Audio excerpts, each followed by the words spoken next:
Iminsi mikuru ni myiza kandi iraryoha, nta n'umwe atayikunda, haba ku bemera Imana canke ku batayemera. Haba ivyishimo ku bantu batandukanye, ariko akabazo, iyi minsi mikuru koko twaba tuzi inkomoko yayo? Hari bamwe baca bavuga bati aha ntaco bintwaye jewe.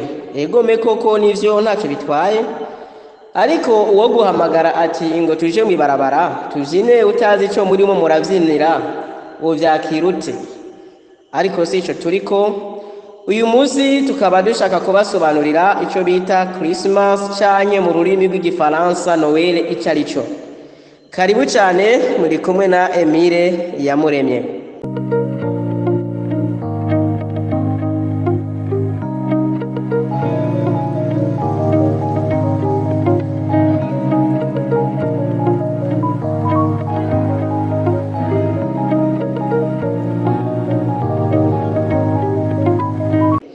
Noel ni umunsi mukuru ukunda kuba itariki 25 z'ukwezi kwa 12. Ni umunsi uteye ubwoba, haba ku bemera Imana n'abatemera Imana, bivanye na bamwe ivyo bemera. Haheze imyaka itari mike abayobokamana aribo baporoti bahimbaza Noel nk'umunsi ukomeye gose cane, mbere n'abatemera Imana bivanye n'imico yabo gakondo, cane nk'abayahudi bawufata nk'umunsi wabo ukomeye cane nabone. Mu baporoti canke abakizwa bahimbaza umunsi wa Noel nk'umunsi wo kwibuka ivuka ry'umwana Yesu w'i Nazareti. Kuba imico gakondo mu bayahudi nabo, uwo munsi wa Noel bawuhimbaza nk'icibutso c'umunsi w'akaruhuko no gushikanira imana zabo z'ibishushanyo bakoresheje ibiti vy'amashurwe bita Yule. Kugira ngo rero ubanze gusobanukirwa neza iki giti Yule ico bivuze, reka tukivugeho gato. Hari ico bita solstice, bisigura ngo umwaka w'izuba. Ni mu gihe iyo haheze umwaka izuba riba rihindukiye rikaba hagati na hagati y'impande zine z'isi, mu gihe mu yandi mezi izuba riba riva mu buseruko, ariko uyu mwaka wo urangiye rituruka hagati na hagati y'izo mpande zine z'isi, naho ubiraba uri hasi utabibona, ariko mu zuba ho niko biba bigenda. Niyo mpamvu ko amezi arushana ariko nihinduka ku isi bitandukanye. Nk'akarorero ici muci biba mu gihe izuba riba risa nk'irigana kuri kwa kurangira k'umwaka. Ku bapagani ba kera rero izuba barifata nk'Imana kuko ryabakira, bagahita bamenya ko ari ukwezi kwiza canke iyo guserutse bagahimbaza Imana ko umuco ubakiye. Umwaka uheze rero rya zuba rigeze hagati na hagati, baca bahitamo kugira umunsi mukuru wo gushimira iryo zuba, bakabikora babanje gufata vya biti vyiza vyitwa Yule.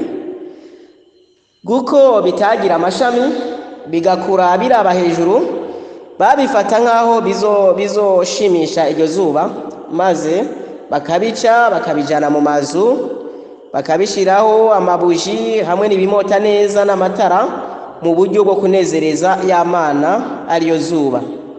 Kuri uwo munsi nawo bagaca bakira umuntu yambaye ibihuzu bitukura bicanze n'amabara yera. Uwo muntu akaba yiyise Santa Claus. Uyu Santa akaba yabayeho mu myaka ya kera cane. Amazina yiwe y'ukuri ni Nicolas. Niwe yahora akunda guha utugenegene abana, bagaca babigereranya n'imirasire y'izuba ko ari ingabirano y'Imana zuba ihaye abana bayo b'abantu.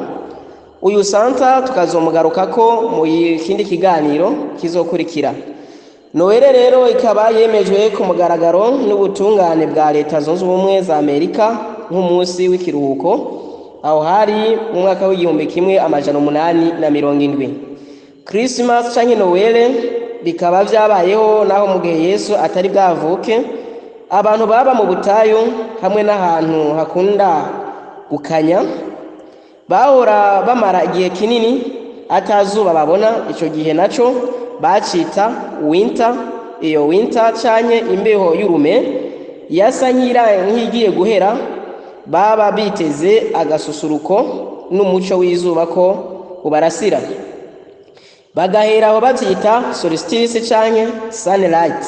niho baca batangura kwegeranya vya biti vya yure ngo bahimbaze iyo minsi y'umwaka w'izuba. Iyo minsi rero bayihimbaza guhera itariki 21 z'ukwezi kwa 12 gushika mu kwezi kwa mbere. Iyo minsi heze abagabo n'abahungu babo baca bazana inkwi zumye bakagira igicaniro c'umuriro munini, haba harimwo igiti kimwe kandi kinini ca giti ca yure kigasha bakabona kuhava ari uko giheze. Urwo ruti rwaba ari runini rwarashobora nko kwaka rugatwara iminsi 12 kuko rwaka bukebuke.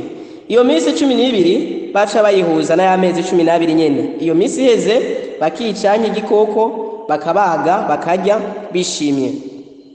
Mu bihugu vy'Uburayi uwo waba ari umunsi ukomeye cyane w'umwaka mu kwa 12 aho benshi babaga ibitungwa vyinshi bakenga inzoga cyane imivinyu niyo yari yeze muri ico gihe, bakaborerwa bagasinda bakavyina bakigina. Mu gihugu ca Germany hoho bari bafise ikigirwamana cabo bita Odin, imana y'intambara n'imfu, bagihamagara kwinshi Woden canke Wotan. Uwo yari umugenerale yagwanye intambara karundura muri Germany.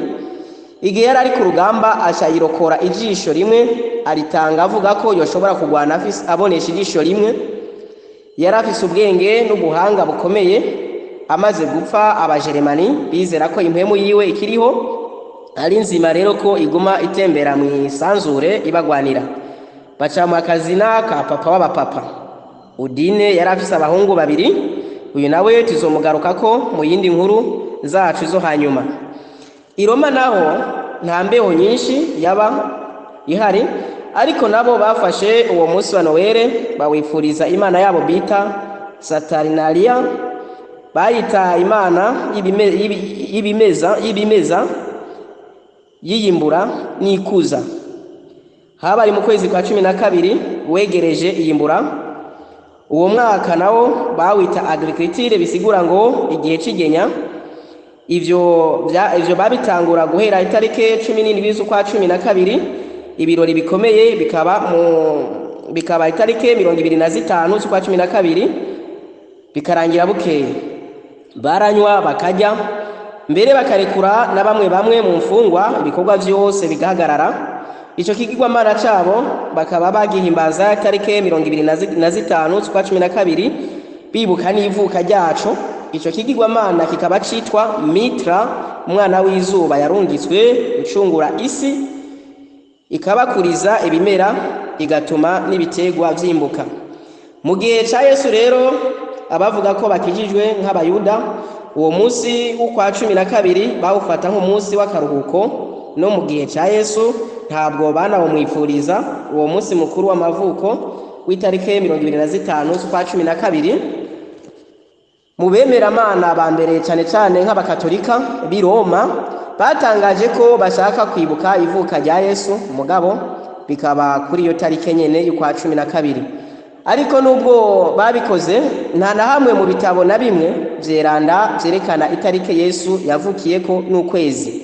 Mu Bwongereza harabo bita aba Protestants canke Puritanisme. Ababiyonkoye kuri Katolika bayagiriza ko hari imihango itari muri Bibiliya, tukaba tuzobagaruka ko hanyuma.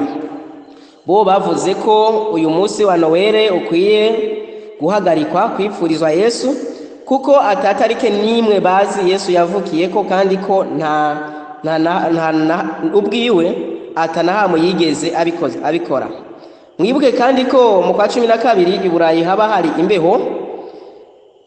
Nta bungere bari kujana intama zabo mu gahinga ngo baragire kuko Bibiliya ivuga ko aho Yesu yavuka hari inyenyeri zarasiye abungere bari baragiye intama, kandi n'ico gihe bitakunda yuko baja kuragira bivanye n'ubukonje. Kwigenekerezo kwitegeko ridasubirwaho rero Papa Julius yatangaje nk'umukristo kumugaragara ko bidasubirwaho yemeye ko itariki 25 z'ukwa 12 ari wo munsi w'isabukuru ya Yesu bashaka kumwibukirako. Neza na neza yabihujejanije na za tarike za gipagani. Murakoze.